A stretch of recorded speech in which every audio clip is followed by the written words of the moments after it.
और बड़ी खबर है रूस से। रूस के ऊर्जा ठिकानों पर ताबड़तोड़ हमले। यूक्रेन के ड्रोन अटैक से भारी नुकसान हुआ है। 24 घंटे में यूक्रेन ने दागे हैं 200 से ज्यादा ड्रोन। रोस्तोव और कुर्स्क की रिफाइनरी तबाह हो गई है। शहरों में ऑयल डिपो ध्वस्त कर दिए। तो देखिए, मॉस्को में यूक्रेन के ताबड़तोड़ प्रहार के बाद जिस तरह के हमले का डर था, यूक्रेन पर वैसा ही प्रहार किया गया। मॉस्को में कई घंटे तक ब्लैकआउट था, इसलिए रूस ने यूक्रेन के बिजली सप्लाई स्टेशंस को निशाना बनाया। यूक्रेन में भारी तबाही के बीच बिजली की लगातार सप्लाई अब मुमकिन नहीं है। 2 नवंबर से ज़ेलेंस्की सरकार ने 10 घंटे के बिजली कटौती का ऐलान कर दिया। यूक्रेन के ज्यादातर इलाकों में अब हर दिन लोग बिजली कटौती का सामना करेंगे। रिहायशी इलाकों के साथ औद्योगिक क्षेत्रों में भी बिजली कटौती होगी, जिसकी वजह से यूक्रेन के हथियार और ड्रोन प्रोडक्शन की रफ्तार काफी धीमी हो सकती है। रूस की कोशिश कामयाब हो रही, ऑपरेशन विंटर का असर दिखने लगा।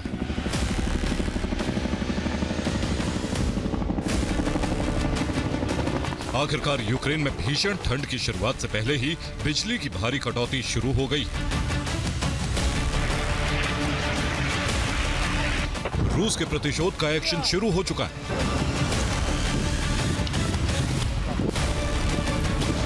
यूक्रेन ने रूस में मॉस्को तक अपनी ड्रोन शक्ति का प्रदर्शन किया, तो इसके ठीक बाद रूस ने भी प्रतिशोध लिया और 2 नवंबर से यूक्रेन नए नियमों को लागू करने के लिए मजबूर हो गया।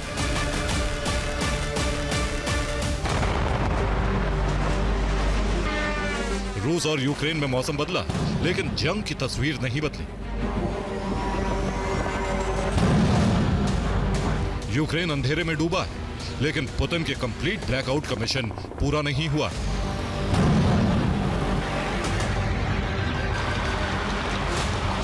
अक्टूबर में रूस ने 270 मिसाइल से हमला किया। रूस ने किंजल जैसी मिसाइलों से भी हमला किया था।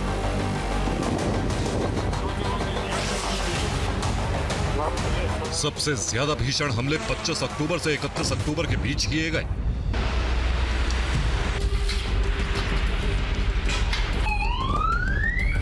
इस दौरान रूसी सेना ने लॉन्ग रेंज हथियारों का इस्तेमाल किया और यूक्रेन के बिजली सप्लाई स्टेशन समेत कई थर्मल पावर स्टेशन को नष्ट कर दिया।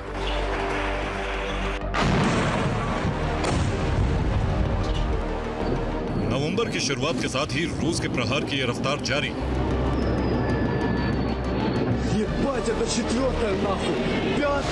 ओडेसा में 18 गेरान 2 ड्रोन से हमला किया गया।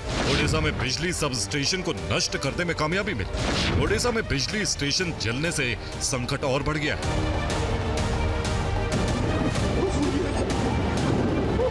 रूस के हमलों की वजह से यूक्रेन के कई इलाकों में भारी तबाही हुई, खासकर ऊंची इमारतों को ड्रोन से भारी नुकसान हुआ। रूस ने यूक्रेन के एक ड्रोन कमांड सेंटर को भी निशाना बनाया।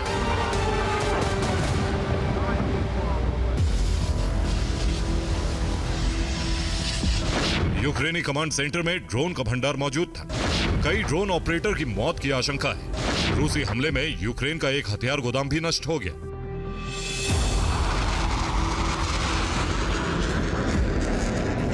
यूक्रेन में नई चेतावनी जारी की गई।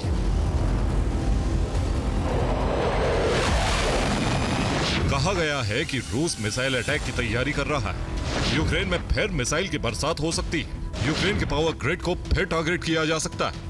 यूक्रेन ने एयर डिफेंस को अलर्ट पर रहने को कहा है।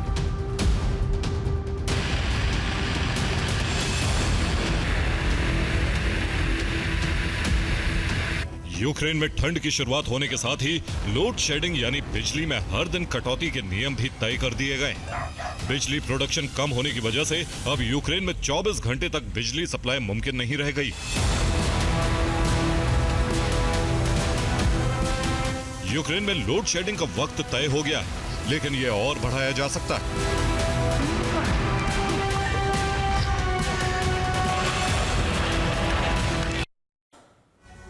और यूक्रेन में बिजली संकट बढ़ने के बाद वक्त तय कर दिया गया है। सुबह 8 बजे से 11 बजे तक यूक्रेन के ज्यादातर इलाकों में बिजली सप्लाई बंद रहेगी।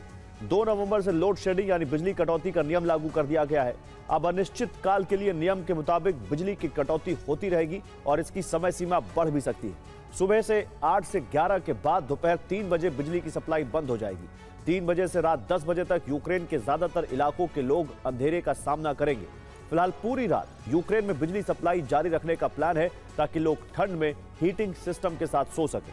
बिजली में कटौती से सबसे अधिक नुकसान उद्योगों को होगा, क्योंकि कारखानों में कई घंटे तक काम नहीं हो सकेगा। मेट्रो सेवा चलाने में भी दिक्कत होगी।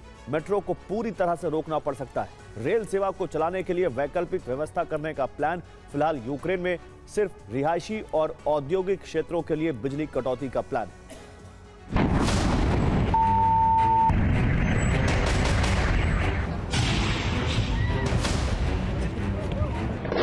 एक तरफ यूक्रेन के कर्मचारी बिजली की सप्लाई को ठीक करने में जुटे हैं, तो दूसरी तरफ रूसी सेना तक मिसाइलों की नई खेप पहुंचाई जा रही।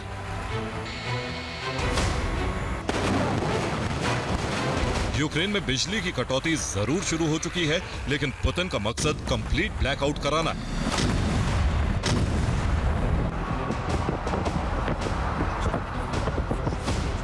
फिलहाल यूक्रेन के लोगों को पूरी रात बिजली मिल रही।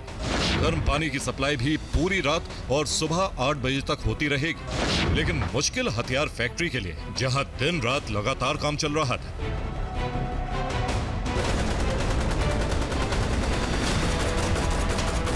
रूस की सेना जल्द ही ऑपरेशन विंटर के मिशन को पूरा करने की तैयारी कर रही।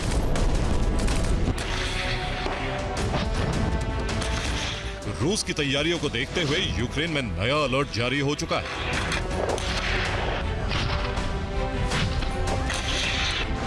मौसम बदलने के साथ ही यूक्रेन की चुनौतियां भी बढ़ चुकी।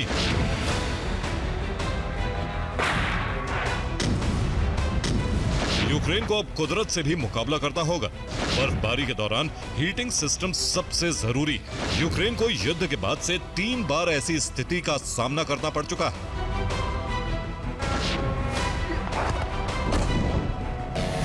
2025 में एक बार फिर पुराने अनुभव के इस्तेमाल से यूक्रेन ठंड में बिजली संकट से मुकाबले की तैयारी में।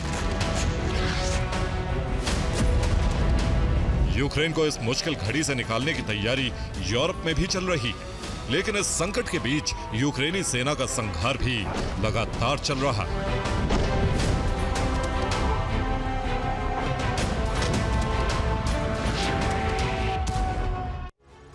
और रूस के प्रतिशोध से यूक्रेन को भारी नुकसान उठाना पड़ा है। यूक्रेनी सेना का संघार जारी है। रूसी रक्षा मंत्रालय के दावों के मुताबिक सिर्फ 24 घंटे में 1450 यूक्रेनी सैनिकों की मौत हो चुकी है। यूक्रेनी सैनिकों को कई जगह पर घेर लिया गया है। रूस ने यूक्रेन के कई टैंक और वाहनों को नष्ट कर दिया है। सिर्फ बिजली नहीं, यूक्रेन में गैस की किल्लत भी बढ़ सकती है, क्योंकि फिर रूस ने एक गैस स्टेशन पर हमला किया। मिकोलेव में रूसी ड्रोन प्रहार से गैस स्टेशन को काफी नुकसान पहुंचा है। हमले के दौरान कतार में खड़ी कई गाड़ियों में आग लग गई। रूस लगातार गैस स्टेशन पर टारगेट कर रहा है और ऐसे कई हमले हो चुके हैं।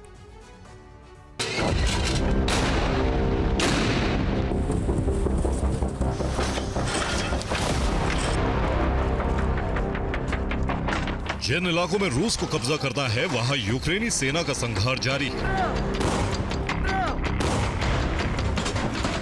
यूक्रेन के सैनिकों पर लगातार हमले हो रहे हैं। रूस के हमलों में 4 लोगों की मौत हुई है, जबकि 51 लोग जख्मी हुए। 37 इमारतों को नुकसान पहुंचा है। 7 कारखाने भी क्षतिग्रस्त हो गए।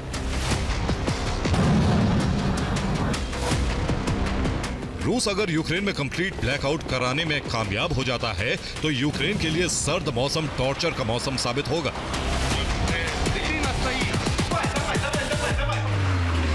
यूक्रेन के अस्पतालों में बिजली से चलने वाली मशीनें बंद हो जाएंगी। बर्फबारी में लोग खाने के सामान को स्टॉक नहीं कर सकेंगे। लोगों को पीने के लिए पानी मिलना भी मुश्किल हो जाएगा।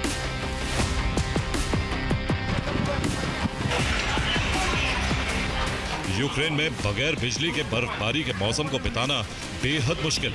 बिजली नहीं रहने से कई लोगों की ठंड से मौत भी हो सकती है।